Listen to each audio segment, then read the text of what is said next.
স্ত্রীর সাথে ঝগড়া করে স্ত্রীর পরিবার বা বংশ ধরে গালি দেওয়া কত বড় অপরাধ তা কি আপনি জানেন? আল্লাহর হাবিব সাল্লাল্লাহু আলাইহি ওয়াসাল্লাম তিনটা বিষয়কে কুফরির আলামত বলেছেন।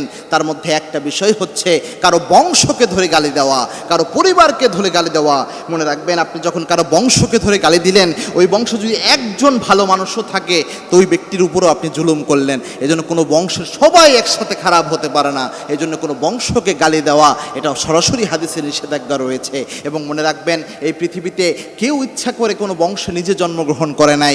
আল্লাহ চাইলে আল্লাহর ইচ্ছায় ওই ব্যক্তি ওই বংশে জন্মগ্রহণ করেছে। কোনো ব্যক্তি যদি নিজের ইচ্ছায় জন্মগ্রহণ করতে পারত, এই পৃথিবীর সর্বশ্রেষ্ঠ বংশে ওই ব্যক্তি নিজেকে জন্ম দেওয়ার চেষ্টা করত।